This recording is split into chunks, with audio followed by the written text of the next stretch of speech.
ఇక రుషికొండను అక్కడ నిర్మించిన ప్యాలెస్ ను AP deputy CM Pawan Kalyan సందర్శించారు. ఇప్పుడు పవన్ కళ్యాణ్ మాట్లాడుతున్నారు, లైవ్ చూద్దాం. ప్రతి ఊరు ఇలా కట్టాలి. Really there intention is truly for tourism development. అంటే మనకి వైజాగ్ కానీ ఉత్తరాంధ్రలో ఏ మూల ఉన్నా రాయలసీమ కానీ మిగతా ప్రాంతాల్లో కానీ ఇదే క్వాలిటీతో కట్టాలి. అంటే వాళ్ళ intention it's very clear. It is a deceptive nature. ఇది ఇట్స్ ఆబ్వియస్. దాని గురించి మనం ఇంకా దాని గురించి మాట్లాడాల్సింది, డిఫెండ్ చేయాల్సింది, దాన్ని సర్దాల్సింది ఇట్స్ ఆన్ ఆబ్వియస్ ట్రూత్. ఇప్పుడు జరిగిన డ్యామేజ్ జరిగిపోయింది. 7 కోట్ల ఆదాయం వచ్చేది పోయింది. పర్యావరణం దెబ్బతింది. ఇప్పుడు ఉన్నది ఎగ్జిస్టింగ్ 7 బ్లాకులు మిగిలినాయి. 7 బ్లాకుల్లో అసలు ఎంటైర్ 164 కోట్లు 2 ఫేజుల కింద 7 బ్లాక్స్ 7 బ్లాక్స్. కానీ కట్టింది 4 బ్లాకులే. దానికే 354 కోట్లు లేదంటే ఇంక మిగతా 3 బ్లాకులు ఇంకా దేనికి ఉండి వాళ్ళకి. Maybe that could have been given another 200 crores. అంటే దాదాపు వాళ్ళు ఒక 650-750 కోట్లు వాళ్ళ కూర్చోవడానికి, లేదంటే వాళ్ళు ఇంకా అది ఒక డిఫరెంట్ ఒక పొలిటికల్ జర్నీ. నేను ఆ రట్లోకి ఆ మర్క్లోకి నేను దిగట్లేదు, ఆ చెత్తలో. ఇప్పుడు మన యాజ్ ఎ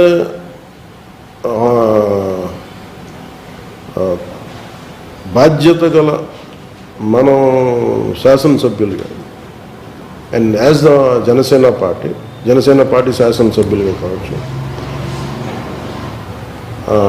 ఇది మనం దీని మీద ఒక కాల్ తీసుకోవాలి.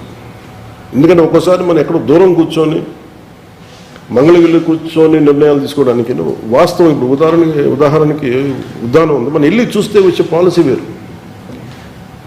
దాని నుంచి ఏం పుడతాం అని తెలుసు. అలాగే మనం అక్కడ అనేక సార్లు క్యాబినెట్ మీటింగ్లో మనం ప్రస్తావించాం. గౌరవ ముఖ్యమంత్రి గారు కూడా దీని మీద ఇది వెంటనే ఏదో చేయాలి, నష్టపడిపోతుందని చాలా ఆయన కన్సర్న్ కూడా ఏముందంటే పాడైపోతుంది అనేది.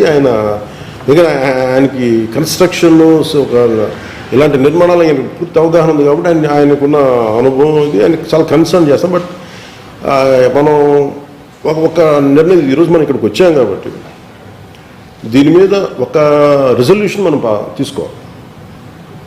ఒక్కటి ఏంటంటే ఇది మనీ మేకింగ్ రెజల్యూషన్. అంటే మీరు ఇదివరకు 7 కోట్ల, వెరీ సింపుల్. దీనికి మనం ఆదాయం చెప్పాల్సిందే. 7 కోట్ల ఆదాయం ఉన్న రిసార్ట్స్ ఇది. దీనిని 450 కోట్లు పెట్టుబడి పెడితే కనీసం ఒక 700 కోట్ల ఆదాయం వచ్చేలా ఉండాలి. అంతే కదా. నేను కోటికి 100%, 200% అడగట్లేదు, కానీ 453 కోట్లు అంత వర్త్. దాదాపు కూర్చోబెట్టి మొత్తం పెడితే ఇంకొక 50 కోట్లు అంత పెట్టుబడి పెడితే అది ఎలా చేయాలని నాకు నిజంగా ఇప్పుడు వస్తున్నప్పుడు మన టూరిజం శాఖ మా చిన్న దుర్గేష్ గారితో మాట్లాడుతుంటే చాలాసార్లు క్యాబినెట్లు ప్రస్తావించారు, మనోహర్ సార్ ప్రస్తావించారు.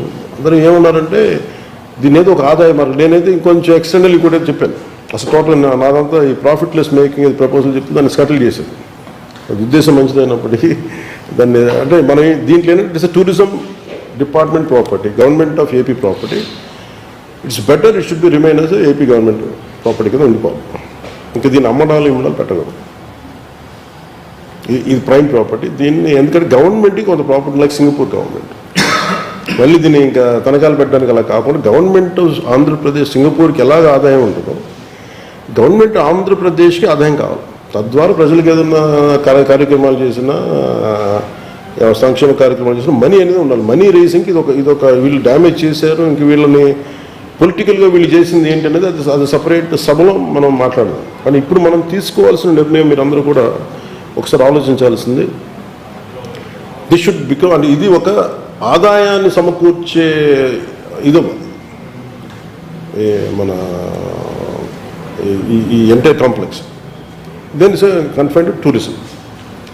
So as a party Manohar సార్తో మాట్లాడుతున్నాను, మన కొంతాల గారితో మాట్లాడుతున్నాం, దుర్గేష్ గారితో మాట్లాడాం, ఒకరిద్దరు ఇంక్లూడింగ్ అంజుబాబు గారి అబ్బాయితో మాట్లాడాం.